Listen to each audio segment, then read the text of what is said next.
And welcome back to Real Talk Sports with Rico. Today, I will be your host. Today's show, we are actually talking about week 13 of the NFL season. I'll actually be recapping some of the games that have taken place here on this Sunday. And then also, too, I'll be giving you my predictions here for the 49ers and Eagles, which they're at halftime, depending on when you're looking at this podcast. So I just want to go ahead and first and foremost, before we jump into the content, thank Anchor, which is now Spotify Podcasts, for being our house here for the podcast. Want to go ahead and thank YouTube as well. You can catch us at Real Talk Sports with Rico on the YouTube channel. And then also, too, I want to go ahead and thank the fans out there who have actually chimed in on a week-to-week basis to actually look at the show, help us give us feedback, and actually drive content and stories to the show, and the sponsors out there who will put sponsorship on the show. So without further ado, guys, let's go ahead and let's jump right into the content, which is essentially week 13. It is the top headlines here, and I do have graphics to go along with it, starting here with the Detroit Lions and the New Orleans Saints. And so you had the Detroit Lions visiting the Saints in this one, and I think that for the most part, I felt that this was a game that the Detroit Lions should have won, which they did win in today's game. It was a bit of a sloppy game. It did take them to the last moments to really close this one out, as they do win 33-28 in this one. Keep in mind that the Lions were actually up 24-0. And I didn't even think that New Orleans was going to be able to generate this many points. And I must say that, for $150 million or whatever the case is for Derek Carr, he hasn't looked like a $150 million quarterback. He's really struggled. And I think the one thing that the Saints will have to address in this offseason is they've got to figure out who is the quarterback. Derek Carr, 17 of 22. He did have a touchdown in 226. He was not able to get the ball into the end zone. The quarterback slash player that was able to get it done was Tyson Hill. Chris Olave, many people didn't know if he was going to play today. He had 5 receptions, 119 yards. Jared Goff, 16 of 25, 2 touchdowns in this one. David Montgomery, a touchdown and 56 yards. And Jamar Gibbs, the talented rookie, had a touchdown in this one. But the tight end for the Detroit Lions had a really good one here. Sam Laporta, he had a really, really good one. I think that's how you say his last name, but he had a great one. 9 receptions, 140 yards, and a touchdown there. So, he had a career day in this one, and I just think that Detroit wins a game in which they should have. A little bit harder than a lot of people thought, but hey, they get it done. Next up, one of the most exciting games of the day was the Indianapolis Colts and the Tennessee Titans. If you were watching this one, this actually came down to overtime, and then you had Gardner Minshew, who went down the field to Alex Pierce, which is, I'd say, the Colts' best deep threat on the team. Even though Josh Downs has played exceptionally well, he's more of a slot player. He had 3 receptions for 14 yards. He's been kind of a fantasy football gem if you've been playing that. But Alex Pierce had a career day today, 3 receptions, 100 yards, and a touchdown in this one. And Michael Pittman got the game-winning touchdown in this one, 11 receptions, 105 yards, and a touchdown for him. This is the type of production that you wanted to see from him coming out of USC. So for him to come in and play this well is great. Gardner Minshew has stepped in admirably here for and Anthony Richardson, and has played very well. Zach Moss continues to play well. In this one, 19 carries for 51 yards. And then on the other side of this ball, even though the Titans lose, they're still very much in it. And I have to commend Will Levis. I think that you are now seeing why Will Levis was one of the more talked about quarterbacks in the NFL draft. I know he didn't have great numbers today, 16 of 33, 224. But the one thing that I did love about him, and if you look on Twitter, you look at the feed, he actually rips into DeAndre Hopkins over a missed deep ball. And DeAndre Hopkins did have 5 receptions for 75 yards and a touchdown. But the fact that Will Levis, as a rookie, is willing to rip into a talented all-pro, possibly Hall of Fame wide receiver like DeAndre Hopkins, I must commend him for that. And I really think that this is why the Titans really have got to steal in the deal with getting Will Levis. I think it's just a matter of time before Titans fans and NFL fans really start to appreciate how good Will Levis is. Next up, guys, looking at the next game that we have, and that is the Denver Broncos and the Houston Texans. And let me start with this one. CJ Stroud, I know he's probably not going to have the MVP race, after a loss the way that he lost here last week. But the fact that he has had 4 consecutive 300-yard passing games, which actually sets an NFL record, this guy is basically the reason why I think that the Panthers have fired their coach, Frank Rich, is because they obviously have looked at this, and I think that they're head scratching and thinking that they've clearly made a mistake. It should have been CJ Stroud, who should have been number one. All the hype that went around Bryce Young, and I'm not saying that Bryce Young is a bust. I'm not saying that it's over for the young man or anything like that. But I think the fact that Frank Wright took over this offense, it got progressively worse.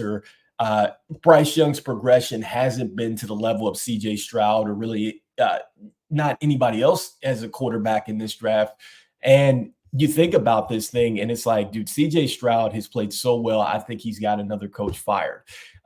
But today he gets it done. He's put up 22 points in this one to Denver's 17, which was a hot team coming into this thing. But the fact that he was able to shred up Denver's defense, which has been really good. He threw for 274 today, a touchdown, got a touchdown from Dameon Pierce, but Nico Collins was the story of the day. 9 receptions, 191 yards, and a touchdown. And the fact that he did it without Tank Dell, who went down with an ankle injury. I love the fact that Brelvin Jordan had to step in for Dalton Schultz at the tight end position. He was a streaming option if you were looking at fantasy football. I went with him today, 3 receptions, 64 yards. He had a big one. On the other side of this thing, the one thing that I point at is going to be Russell Wilson's stat, 15 of 26, 186 yards, a touchdown, but more importantly, 3 INTs. When Denver loses or when Seattle has lost in the past, it has been because of the turnovers from Russell Wilson. And I think that the defense has been able to really keep him in games and perhaps allow him to stay in the games to make plays to win those games at the end. It didn't necessarily work out for Denver this time, even though they were right in it. But they do lose 22-17. I think the key was Russell Wilson and the interceptions. Next up here, you have a beatdown with the Miami Dolphins coming in to the Washington Commanders' house and really laying it on them. I mean, where do you start with this one? Look, they fired Jack Del Rio, did the Commanders, for giving up 45 points embarrassingly in a Thanksgiving game against Dallas. They come back here this week, give up 45 to the Dolphins. They are now 9-3, first in the AFC East. I think a lot of people, including myself, really thought that Aaron Rodgers was going to be healthy and really take over this division. But I must give credit where credit is due. Right now, Tua is playing good football. I'm not sure still with the health situation and then also too with the turnovers with him. I will say this is a contract year. Look at what Daniel Jones did last year. I mean, it's a magical thing when you have to go into a contract year. But let's give credit where credit is due with Tyreek Hill. I thought that Tyreek Hill was going to be bottled up by Washington. I thought if you're going to take any player out of the game, it's going to be Tyreek Hill. Tyreek Hill has 5 receptions, 157 yards, 2 touchdowns, and on 7 targets. And Jalen Waddle, who I thought was going to be a huge factor, I mean, he was 5 receptions, 52 yards, but not like Tyreek Hill. And it's beginning to get scary. Like, I thought I was wondering, like, coming into this trade, 2 years ago, would he have an effect on Kansas City, or does Kansas City have an effect on him? And I think the answer is neither. Kansas City's gone off to win a Super Bowl, and Tyreek Hill is still putting up ridiculous numbers, meaning that both were just really, really good. And I think that it's incredible that he's come into essentially like a new system for the most part, because the coach that they have really has a lot of the San Francisco 49ers background and what Mike Shanahan likes to do with run the football. And it's evident in what they have, Raheem Mozart and Devon Aiken, who came back today, 17 for 73 and 2 touchdowns. I went with him. And they've been incredible. And the defense has made timely plays. They had a pick six against Sam Howell, completely took away Terry McLaurin, who had 0 catches. Jahan Dotson, who was much talked about with his ability to get into the end zone over the last 4 or 5 weeks, he only had 23 yards. I mean, this was a complete beatdown. And like I said, the Dolphins look very good. And I think Washington, they have really have got to reset this franchise. And I just think that, they're going to have to gut and clean house. And I even think that perhaps it might be time for Coach Rivera to go. And I think that this is the best chance, in my opinion, for Eric Bieniemy to show what he's got as a head coach and ultimately become the head coach of the Washington Commanders. Next up, the next game here is the Arizona Cardinals versus the Pittsburgh Steelers. If you were watching this actually came down to a weather delay. I had the Cardinals all the way in this one. They win 24-10. I wasn't really convinced with Pittsburgh firing Coach Canada last week or 2 weeks ago, whenever that was.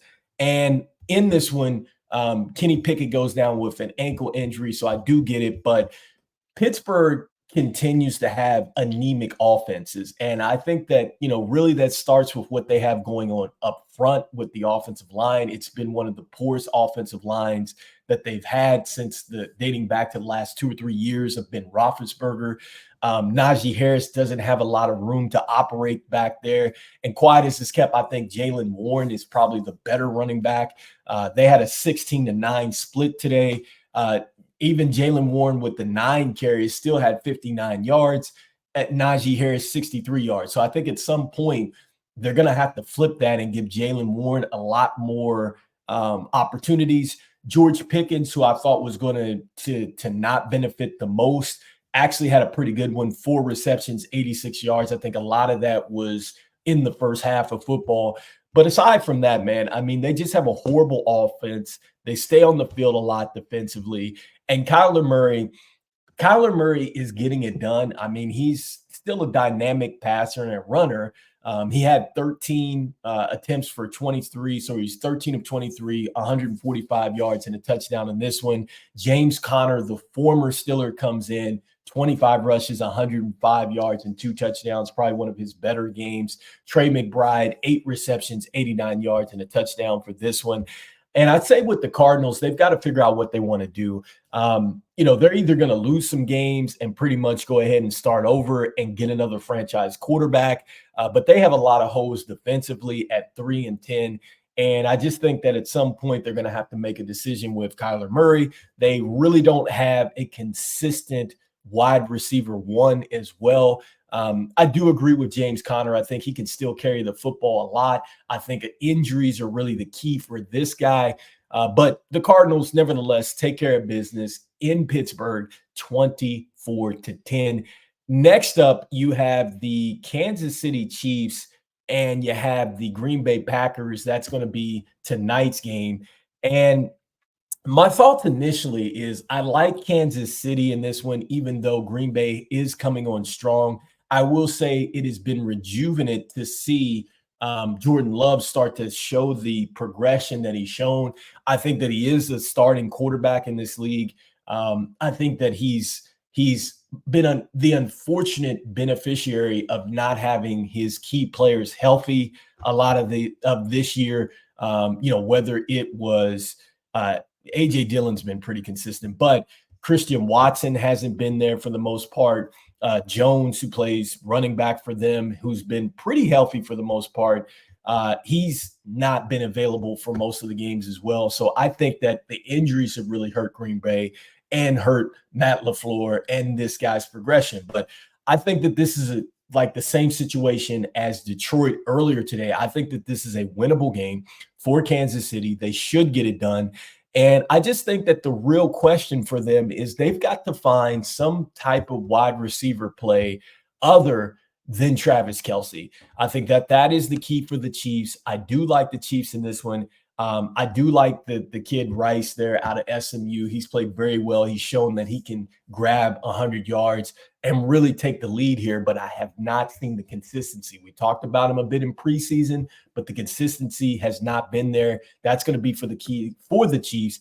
I think that this is going to be I like this one to be a 27-20 game in favor of Kansas City. Next up, the next game here, we've already talked about the Titans and Colts and what a great game that was. But the Atlanta Falcons and the New York Jets, this was a pretty ugly football game. The Atlanta Falcons winning 13-8.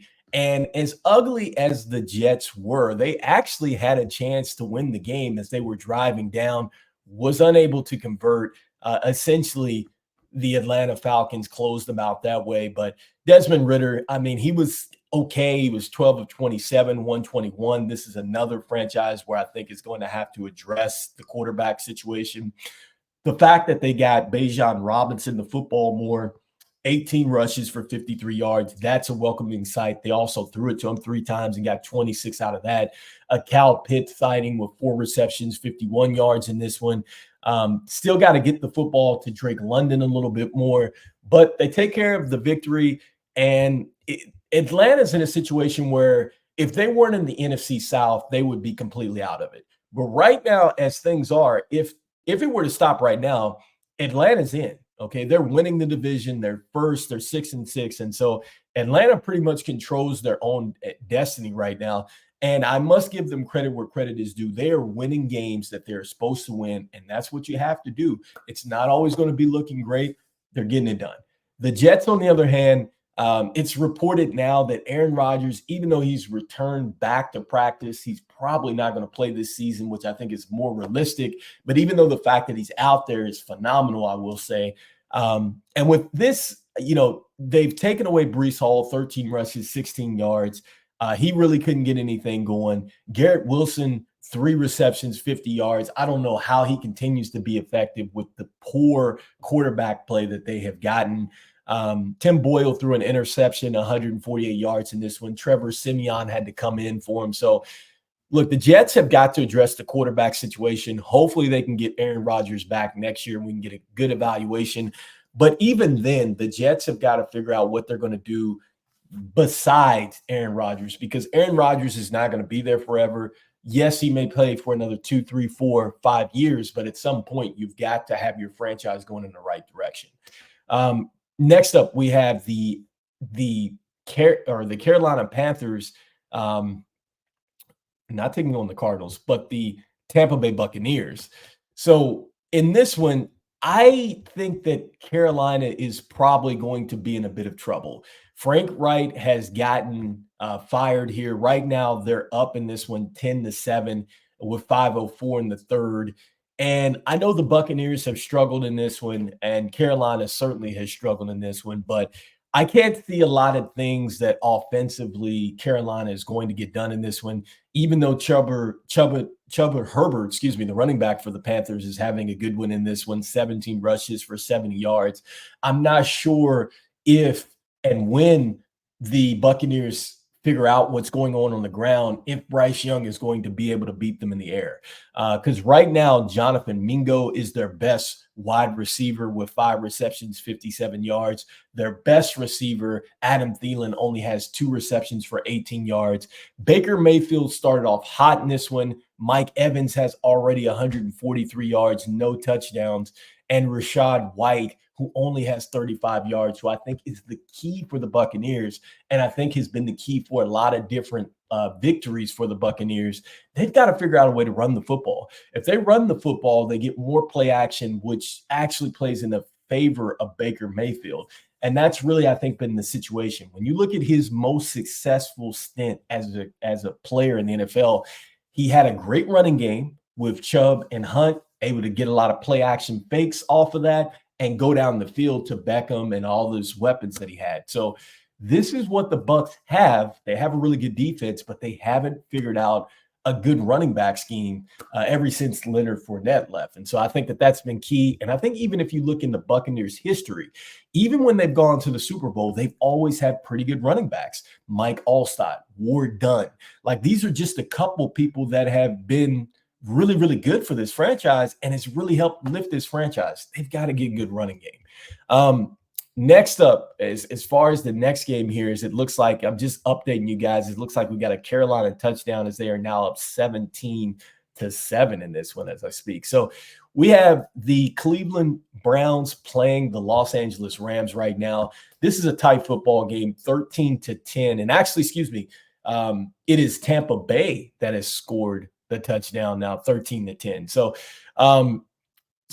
the Los Angeles Rams against the Cleveland Browns. Look, the Rams are coming into this thing, and I think that they should win it. I think that they've got an outstanding running back play from Kerryon Williams, and I think when they do get that, they're a different football team. It's like their Super Bowl, when they won, they had to have a really good running game. I just think that if they're unable to get the running game started, right, they're really struggling against a tough defense here. I think it puts too much pressure on Matthew Stafford, even though he has a plethora of receivers to throw to. Naguku, who's having a very good year right now, has actually taken the main role, I think, over Cooper Kupp. They're struggling because they get one-dimensional in this one. And Cleveland has a chance. They're starting Joe Flacco. This guy was on his couch last year, but he's playing quite admirable right now. He has 10 points up for the Cleveland Browns, and I think they have a real legit chance in this one. I'm picking Cleveland to win this game in an upset. I think that this is going to be something along the lines of maybe a 20-17 game. Next up, man, I'd say the game of the day, and what a lot of people really wanted to watch here, was the San Francisco 49ers and the Philadelphia Eagles. And right now, guys, if you're watching this football game, San Francisco is up in this one 21-6, even though Philly is in the red zone right now. They are on the 2nd and 12 at the San Francisco 14 with 8:31 to go in the third quarter. And I'm venturing to say that if Philadelphia is able to score in this one, I think that Philadelphia has a chance to come back into this game. Let me throw this statistic out for you. Out of the last 4 games, the Eagles have been their opponents have gained 98 more yards than them, and the Eagles have won those games 4-0. What that tells me is that it's easy when you're playing your best football back, when it's September, when it's just starting, everything's fresh, you come out and everybody's getting it done, they're executing. But as the year goes along, there's injuries. Like, you have Hurt, who has it looks like a knee contusion or something like that. He's wearing a knee brace. So he's not completely healthy. You look at the fact that teams are starting to figure you out a little bit more. You're getting a little bit more comfortable with your personnel. It is raining out there in Philadelphia, so the weather plays a factor. But the fact that the Eagles have been outgained and still able to win, that tells me that they're losing in the time of possession, but when they do get the football back, or when they have to get stops, they're able to get stops. And that tells me a lot, because it's not always going to be a struggle for you. At some point you're going to be playing your best football. And that means to me that if they're playing their best football and you can't beat them, and then now they're not playing their best football and you can't beat them, this team looks every bit of a contender that will get back to the Super Bowl and possibly go ahead and break through and win this thing. So I like Philadelphia in this one, even though right now they are losing in this 21-6 as we speak. They're in the red zone. I think that they're probably getting ready to score here, as they're now looking at a 1st and 2 at the San Francisco 2. They just got a touchdown as Jalen Hurts just rushed up the middle for a 1-yard touchdown. I guarantee it was a Philly push. So right now they're getting ready to make this a 21 to either 13 or 14 game, and still plenty of time left. I like the Eagles in this one. San Francisco is scoring a lot of points. They're coming in very motivated. I think that San Francisco wants to prove that they could have beat Philadelphia with Brock Purdy, and it is possible that they could have beat Philadelphia with Brock Purdy. But I think that this game probably means a lot more for San Francisco than it does for Philly. I think for the confidence standpoint, San Francisco needs to see that if they have their quarterback, they feel like they can come into Philadelphia, where this game is being played in Lincoln Stadium, and win against a very talented Philadelphia Eagle team. And I think that if you're looking at that game right now, guys, you're probably looking at, I would say, the NFC Championship game. I just don't see two other teams being there at this point. Now, that's, barring any kind of injuries and things like that. So right now we are looking at a 21-13 game as they actually kicked the field goal. They didn't go for two. I like this game to probably end anywhere in a 35-30, maybe. I like Philadelphia in this one. I think a ton of points are going to be scored in this one. I think two teams are playing hard. I like this one to be 35-30. I like the Philadelphia Eagles to come back in this one. All right, guys. And so with that being said, I mean, essentially that is the recap for week 13 here. We do still have another game to be played here, I believe Monday night game. And so, with that being said, guys, make sure you tune into the show here as we have more content coming up. We'll be talking about the NBA. I'll be talking about some of the standout rookies and things like that. I'll be telling you, essentially from the power ranking standpoint, what I'm feeling about teams as we move into another week in the NFL season and we get ready for this in-season tournament. And just quickly to go back to that point about Monday Night Football, I believe it is going to be a flex game for the Monday Night Football game. So I'm not sure who is actually going to be playing this Monday. So make sure you stay tuned to that. But again, guys, before we jump out of here, let me go ahead and thank Anchor, which is now Spotify Podcast. I want to go ahead and thank the sponsors out there for putting sponsorship on the show. And I want to thank the fans out there who have helped drive content to the show. So for myself, this is Rico. This is Real Talk Sports, guys. Make sure you follow us here. Take care, and I'll see you guys on the next show. Peace. Take care. All right, guys. Peace.